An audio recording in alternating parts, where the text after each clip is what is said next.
Let's do some linear equation applications. And applications is just a fancy word for word problems. But some of the concepts that we've been doing, well, really all the concepts we've been doing carry.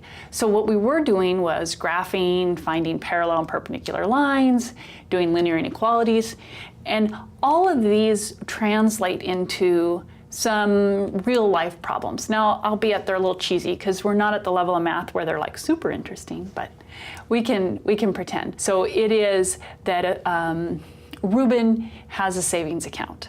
And for Christmas, his grandparents gave him $200. And he decided that every week he could add $20 to it. And then the directions will say, write this as a linear equation, and then it's going to have some questions. So Ruben has $200 from his grandparents. Okay, that's just some starting amount. And then every week he adds $20. So after week 1, he has 220. After week 2, he has 240. So let's go ahead and just make this a chart, okay, just so you can see. This is total. So let's say this is week 1. Okay, so he's got 220. And then week 2, he had that 220, and then he added another 20, which gave him 240. Week 3, he had 240, gave him another 20, he was at 260. So now my first question for you would just be, realistically, how much did he have after 10 weeks? Well, you intuitively know how to do that, right? You multiply the 20 times the 10 weeks, and then you add it to the original amount. So then write an equation for that. Here, let's just write that one, dot, dot, dot, dot, dot. What did he have after 10? What we were doing was we were multiplying that $20, and that gave us another 200, and so he ended up with 400. That right there, if you look at that, that's kind of how we can get to our equation. So here's the amount, okay, and we're going to call that y. And now it's the $200 Grandma and Grandpa gave him, and we're going to add that to the $20 that he can put in every week. But now this time, I'm going to use a variable instead of a number. See the 200, so this is the initial amount, and this is how much it changes by every week. So $20, $20, $20. So really this is the slope, right? We see this is a slope of change, how much it changes per week. Let's look at a graph. If I went and put 200 right here, and then did a slope of 20, it would be rise over run, something like that. Okay, so that I could then calculate the 10th week by putting in 10 and finding out that he had $400. Okay, so that's the linear equation that goes with this problem, and then you would answer some questions.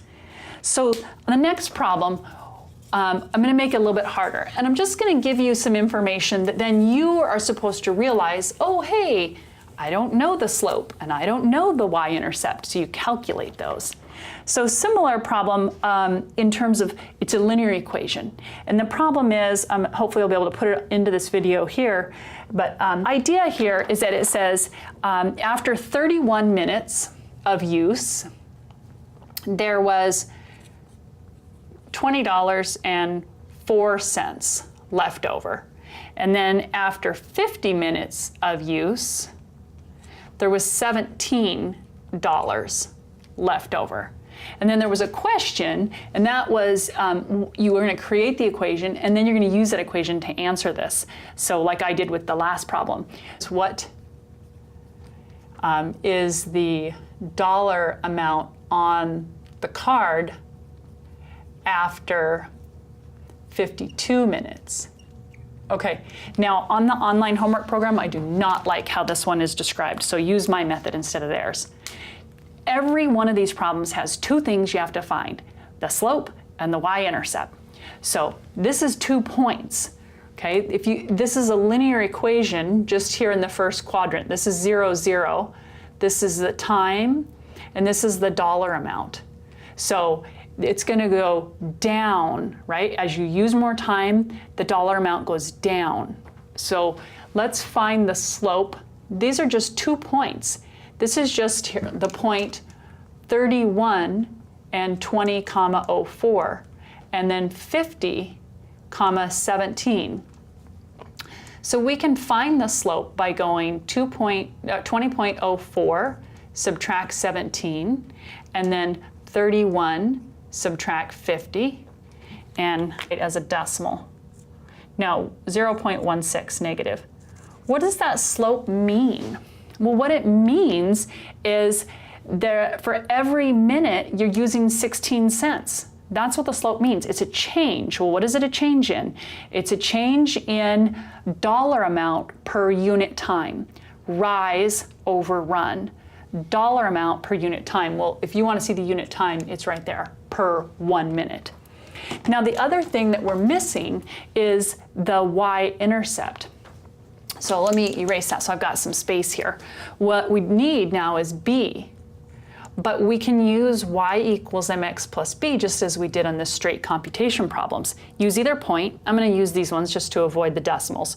So 17 is equal to negative 0.016 times 50 plus b is the unknown. So you're going to multiply the 50 times 0.016, and I have negative 8 plus b, and we're going to add the 8 to both sides. B is 25. Okay, what does that mean? Look, it's that the card had, after 0 minutes, had $25 on it. That's how much the card cost. That slope is negative, and it comes down here, it stops right there, because you can't have negative time or negative dollars in this case. Now, I have an equation, and I'm going to write that over here.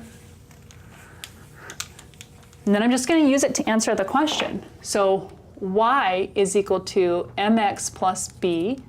Y is equal to negative 0.16x plus the $25. So here's the idea. You're given some information. No matter what that information is in any of the word problems, either you're given the slope or you find it. You're given the y-intercept or you find it.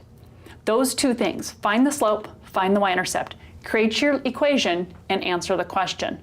So what is the dollar amount left after 52 minutes? Right here is your minutes, and we can use the calculator again to answer that, and we have an answer, $16.68. I'm going to block that in. Don't forget your units. Okay, that was a long video.